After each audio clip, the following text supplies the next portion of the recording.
যদি আপনারা slow pace movie দেখতে পছন্দ করেন তাহলে আমি বলবো জি5 এ রিলিজ হওয়া বার্লিন সিনেমাটা একবার দেখতে পারেন। আশা করি যে আপনাদের ভালো লাগবে। এটি একটি স্লো পেস ইন্টারোগেশন ড্রামা।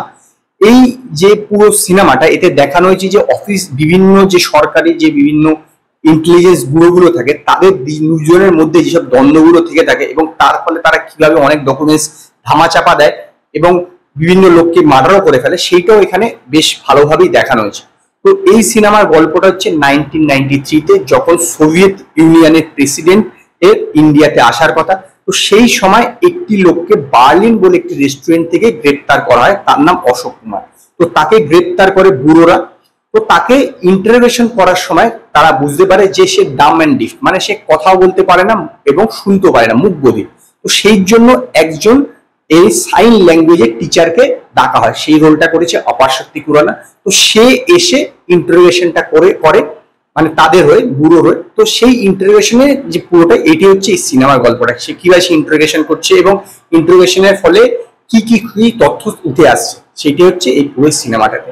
দেখুন, যেটা আমি শুরুতেই বললাম যে এটি একটি স্লো পেস ইন্টারোগেশন ড্রামা, মানে পুরো সিনেমাটাতে বেশিরভাগ সময়তে একটি ঘরের মধ্যে দুইজনে কথা বলে যাচ্ছে, এটাই দেখানো হচ্ছে। এবং তারপর তাদের বিভিন্ন সময় ব্যাকগ্রাউন্ডে দেখানো হচ্ছে সে এই সময় কি করেছিল, এই সময় কি করেছিল, এইরকম কিছু আছে। এবং এর পাশাপাশি যে ইন্ডিয়ান ইন্টেলিজেন্স যে দুটো ব্যুরো এবং এখানে দেখানো হয়েছে উইংস, এই দুজনের মধ্যে যে বিভিন্ন একটা দ্বন্দ্ব চলে এটাও দেখানো হয়েছে। একে অপরের অফিসারকে গ্রেপ্তার করছে এটাও দেখানো হচ্ছে, ফাঁসানোর চেষ্টা করছে, এইসব বিভিন্ন কিছু দেখানো হয়েছে। কিন্তু আসল কথাটা কি জানেন তো, একটা সিনেমাতে না যে জিনিসটা সবচেয়ে বড় প্রয়োজনীয়তা হয় সেটা হচ্ছে একটা এনগেজমেন্টের প্রয়োজন হয়। যদি এনগেজ হতে হয় দর্শককে, তাহলে সবার আগে কোনো ক্যারেক্টারের সঙ্গে সে নিজেকে রিলেট করতে পারতে হবে। এখানে ডাইরেক্টর চেষ্টা করেছে যে এই সাইন ল্যাঙ্গুয়েজের যে টিচার, যে অপার শক্তি খুরানা যে রোলটা করেছে, তার সঙ্গে যেন অডিয়েন্স রিলেট করতে পারে।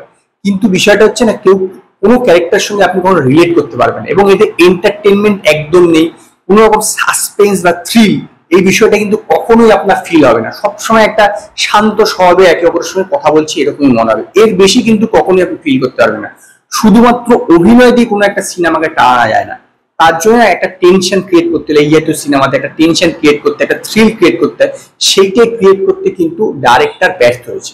অভিনয়ের কথা বললো, অভিনয় সবাই ভালো করেছে, রাহুল বোস ভালো করেছে, অপার শক্তি খুরানা এখানে চেষ্টা করেছে, অবশ্যই ভালো করেছে। কিন্তু অ্যাকচুয়ালি তাকে এত কমেডি সিনে দেখে দেখে অভ্যাস হয়ে গেছে না, সিরিয়াস রোলে না তাকে ঠিক অ্যাডজাস্ট করতে পারছে না, মানে চোখ অ্যাডজাস্ট করতে পারছে। কিন্তু তিনি কিন্তু বেশ ভালো কাজ করেছে। ইশরাক সিং যেই মুখ বধির অশোক কুমারের রোলটা করেছে, সে সাইন ল্যাঙ্গুয়েজে যেভাবে এক্সপ্রেশন দিয়েছে না, মানতে হবে সত্যি খুব দুর্দান্ত কাজ হয়েছে। এর বিজিএম ভালো, কালার গ্রেডিং ভালো। এটা যেহেতু 1993 সেই সময়কার যে লুক অ্যান্ড ফিলটা ক্রিয়েট করা, এটা কিন্তু যথেষ্ট কঠিন ছিল এবং প্রতিটা ডিটেলিং খুব ভালোভাবে ডাইরেক্টর করেছে, নো ডাউট এই বিষয়ে কোনো সন্দেহ হবে না যে ডিটেলিং এ কিন্তু ডাইরেক্টর খুব নজর দিয়েছে। কিন্তু আসল কথা হয় এটা হচ্ছে এটা একটি স্লো পেস ড্রামা এবং এর মূল যে গল্পটা সেটা একদম বেশি কিছু নয়, জাস্ট একটা ইন্ট্রোডাকশন, এর বেশি এর মধ্যে কিছু নেই।